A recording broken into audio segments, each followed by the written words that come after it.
इसलिए भारतीय जनता पार्टी के पास अंतिम चांस है। सुधाकर सिंह पर अगर कार्रवाई हो जाएगी तो उनका बदला जो है वो पूरा हो जाएगा। भारतीय जनता पार्टी के लिए नरेंद्र मोदी को तीसरी बार मुख्यमंत्री बनाना मुश्किल होगा। उप मुख्यमंत्री बना करके नीतीश कुमार छोड़ दें और दोनों चचा भतीजा बाहर निकल जाएं।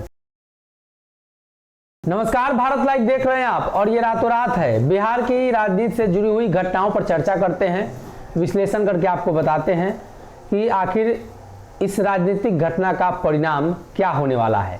ऐसे में उपेंद्र कुशवाहा के एक बयानों की चर्चा करेंगे। हालांकि उपेंद्र कुशवाहा रोज बयान ही दे रहे हैं, कभी कभी 2-2 महीने गायब रहते हैं, आजकल रोज बयान दे रहे हैं। सुधाकर सिंह ने एक बयान दिया है, वो आपको पता होगा, लेकिन उपेंद्र कुशवाहा का आखिरी बयान, अंतिम बयान है कि तेजस्वी यादव बर्दाश्त क्यों कर रहे हैं, सुधाकर सिंह पर कार्रवाई क्यों नहीं कर रहे हैं। बाबा से टिप्पणी लेंगे इस पर। बाबा, क्या कहना चाहते हैं आप? उपेंद्र कुशवाहा के इस बयान का मतलब क्या है? सनी, आपने दिखाया था आज से 4-5 महीना पहले जी, प्रवक्ताओं की लिस्ट जारी हुई थी जदयू के भीतर। कई लोगों को निकाल बाहर किया गया था, कई नए लोग जुड़े थे। जी। उसके बाद भी प्रवक्ता से ज़्यादा अगर बयान नेता देने लगे तो इसका मतलब होता है कि मामला ठीक नहीं है। और खास करके जब उपेंद्र कुशवाहा जैसे नेता देने लगे, जो कि कहा जाता है, भले ही वो उस पर विवाद हो, लेकिन कहा जाता है कि नंबर 2 के वो नेता हैं, नीतीश के बाद उन्हीं का स्थान है। लेकिन उसके बावजूद भी उनके बयान आप लगातार देख रहे होंगे कि छोटी छोटी बातों पर भी, और नहीं दे तो क्या करें, क्योंकि प्रवक्ताओं में उतना गुद्दा नहीं है बोल सके कि वो किसी भी तरह का नीतीश कुमार पर हो रहा है हमला और वो भी राष्ट्रीय जनता दल की तरफ से हो तो उसका जवाब दे दें। इन सारी बातों को लेकर के उपेंद्र कुशवाहा बहुत पुराने उनके जख्म हैं, जो इन सब बातों को लेकर के हरा हो जा रहा है और उस जख्म को दिखा करके अगले को जख्म देने की तैयारी कर रहे हैं। आपको याद होगा कि जब महागठबंधन में थे उपेंद्र कुशवाहा, तो जगदानंद सिंह ने क्या कहा था। जगदानंद सिंह को अधिकृत किया गया था सीट शेयरिंग के फॉर्मूला का बात करने के लिए, जिसमें कोई भी किसी के साथ भी उनका सीट शेयरिंग का फॉर्मूला तय नहीं हो पाया था। चाहे वो उपेंद्र कुशवाहा हो, चाहे मुकेश सहनी हो या फिर जीतन राम मांझी हो, सभी महागठबंधन से बाहर हो गए थे। उपेंद्र कुशवाहा को उसका डर तो है ही, उसका मतलब दर्द तो है ही, जिसको वापस करना चाहते हैं। और ये मौका मिल गया है सुधाकर सिंह, जो कि जगदानंद सिंह के पुत्र हैं, उनके हिसाब से सुधाकर सिंह पर अगर कार्रवाई हो जाएगी तो उनका बदला जो है वो पूरा हो जाएगा। इन सारी बातों को लेकर के उपेंद्र कुशवाहा ने लास्ट वार्निंग दे दिया। 14 तारीख का उन्होंने डेडलाइन दिया है कि 14 तारीख के बाद किसी भी समय बड़ा फैसला हो सकता है और ये फैसला राष्ट्रीय जनता दल के तरफ से होना चाहिए। तेजस्वी यादव भी काफी दबाव महसूस कर रहे हैं और एक सुधाकर सिंह तो थे ही, इधर विजय मंडल एगो आ गए, वो तो अलग ही बात कर दिए, एकदम अलग लेवल का बात कर दिए। हमने कोशिश किया इस पर प्रतिक्रिया लेने का, लेकिन कोई भी बोलने के लिए तैयार नहीं है। हालांकि विजय मंडल ने दूसरे ही दिन इसके लिए माफी भी मांग लिया था, लेकिन इतना मान के चलिए कि उपेंद्र कुशवाहा ने जो लास्ट वार्निंग दी है वो महागठबंधन के भीतर कोई ना कोई नया पेच जरूर खोलेगा। भाजपा को अंतिम चांस। देखिए, भारतीय जनता पार्टी रणनीति योजनाएं तो बना रही हैं, लेकिन उसमें भी देर हो रही है। कहा तो ये जा रहा था कि 14 तारीख के बाद सब कुछ ठीक हो जाएगा, लेकिन वो लिस्ट जो है अब तक फाइनल नहीं हो पाया। हालांकि कई राउंड की बैठक दिल्ली में हो गई है। हमने 2 दिन पहले भी खबर में बताया था कि बिहार के जितने भी शीर्षस्थ नेता हैं वो सारे दिल्ली गए हुए थे, वहीं जाकर के बैठक हुई। कौन कौन शामिल होगा एनडीए में, किसको किसको लेने से क्या फ़ायदा होगा, ये सारी रणनीति जो है बन गई है। लेकिन ऐसा ना हो कि आपने एक खबर भी चलाया था कि केसीआर जो है वो फ्रंट बना रहे हैं, 4था, 5वां, 6वां, 7वां, 8वां सब फ्रंट बनने जा रहा है। और उस फ्रंट में बहुत सारे लोगों को निमंत्रण भी दिया गया है। आपको याद होगा कि जैसे G23 के लिए सोनिया गांधी ने सबको बुलाया था, जिसमें नाम उस समय नीतीश कुमार का भी था, लेकिन नीतीश कुमार उस समय एनडीए में थे। बाद में वही नीतीश कुमार जाकर के सोनिया गांधी से मिले तो सोनिया गांधी ने उनको वो भाव नहीं दिया जो मिलना चाहिए था। लेकिन इन सारी बातों के साथ साथ भारतीय जनता पार्टी के पास ये अंतिम चांस है कि किसे किसे लेना है, उन सारे लोगों को सेलेक्ट करके जो भी एग्रीमेंट करना है, आने वाले समय के लिए जो संविदा बनानी है वो कर लेना बहुत आवश्यक होगा। क्योंकि बहुत तेजी से बिहार और देश की राजनीति बदल रही है। कभी भी कोई भी बड़ा चीज आपको सुनने को मिल सकता है। तीसरे मोर्चे की बात हम लगातार कर रहे हैं कि तीसरा मोर्चा बनने की तैयारी शुरू हो चुका है।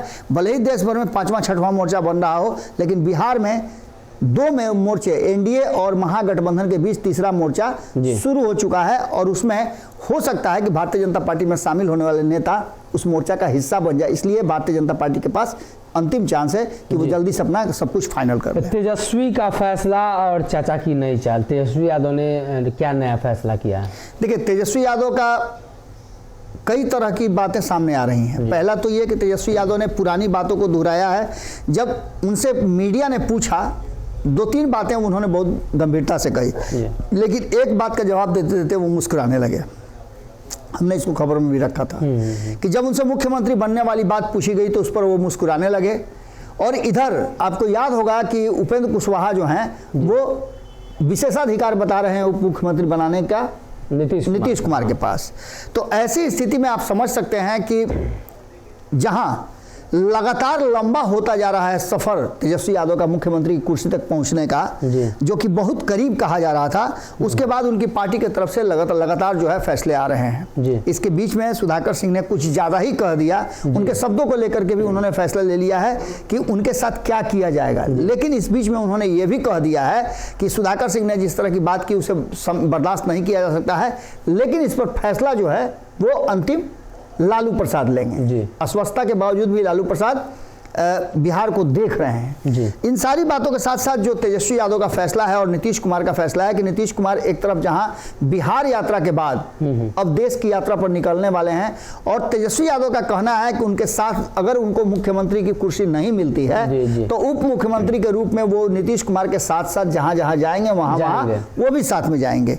ये एक बड़ा फैसला है, क्योंकि आखिर बिहार देखेगा कौन? तो हो सकता है कि उसी को लेकर के ललन सिंह और उपेंद्र कुशवाहा को कहीं उप मुख्यमंत्री बना करके नीतीश कुमार छोड़ दें और दोनों चचा भतीजा बाहर निकल जाए। आपने एक और क्वेश्चन पूछा था कि चचा भतीजा की नई चाल, तो आपने ही खबर चलाई थी और एक बड़ा चिट्ठा जो है पशुपति कुमार पारस ने चिराग को लेकर के रखा है और फुसलाने का कोशिश किया है। एक चाचा तेजस्वी को फुसला रहे हैं और दूसरे चाचा जो है, मैंने संपादक नमन मिश्रा जी कहते हैं कि शेर बूढ़ा हो जाता है तो कंगन दिखा दिखा करके ललचाता है, वही वो कुर्सी है। अब मुख्यमंत्री की कुर्सी दिखा दिखा के तेजस्वी यादव को ललचा रहे हैं चाचा, तो उधर मंत्री की कुर्सी दिखा दिखा करके पशुपति कुमार पारस चिराग को ललचा रहे हैं। चिराग पासवान की एनडीए में एंट्री लगभग मान के चलिए विधिवत रूप से तो नहीं, लेकिन हो गई है, ये बात कही जा सकती है, क्योंकि 3 उपचुनाव में उन्होंने जिस तरह से काम किया और भारतीय जनता पार्टी ने अप्रिशिएट किया, वो बताता है कि वो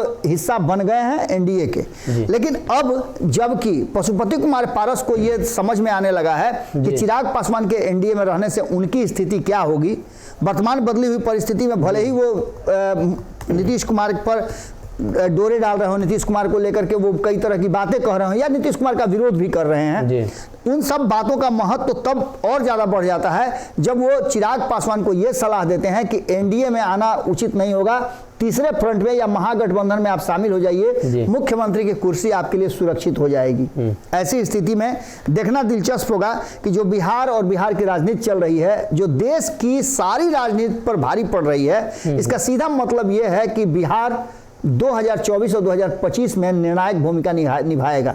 सबसे पहले तो ये बताना बहुत जरूरी है कि 2024 में जबरदस्त अगर कहीं से ट्विस्ट होना है तो वो बिहार है। अगर बिहार में नीतीश कुमार की टीम यानी नीतीश और तेजस्वी की टीम कांग्रेस के साथ मिल करके भारतीय जनता पार्टी को 50% पर भी रोक देती है तो निश्चित रूप से एक बड़ा ट्विस्ट आएगा और ऐसी स्थिति में भारतीय जनता पार्टी के लिए नरेंद्र मोदी को तीसरी बार मुख्यमंत्री बनाना मुश्किल होगा। इन सारी बातों को लेकर के हमने पूरी बात आपको बताई कि किस तरह से भारतीय जनता पार्टी को भी अब जितना जल्दी हो उतना जल्दी सब कुछ समेट करके एक योजनाबद्ध तरीके से सबको लेकर के चलना है, जिसकी तैयारी चल रही है। तो वहीं चाचा भी अपना अपना अधिकार हक हुकूक बचाने के लिए नया नया स्वांग रच रहे हैं। ये बिहार की राजनीति है और बिहार की राजनीति के देखा देखी देश भर में राजनीति चल रही है। तो कहीं ना कहीं बिहार में जिस तरीके से तेजस्वी यादव, नीतीश कुमार और उपेंद्र कुशवाहा, ललन सिंह यानी ये 4-5 जो लोग हैं वो लगातार आगे आकर बयानबाजी कर रहे हैं।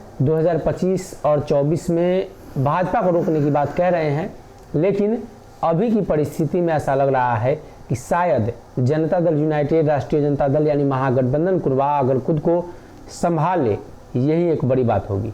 अगर ये वीडियो पसंद आई और वह बिहार के राजनीति और बिहारियत से सरोकार रखेनी तो सब्सक्राइब बटन दबा के चैनल के सब्सक्राइब कर ली। ओजे एगो घंटी बा, ओकरा बटन दबा देला से कुल सटीक और मारक खबर रुआ मुफ्त में मिल जाई। अगर रउआ पत्रकारिता के हमनी के नया प्रयोग में सहयोग कर चाहतनी तो ज्वाइन बटन दबा दी। पेटीएम नंबर नोट कर ली 938681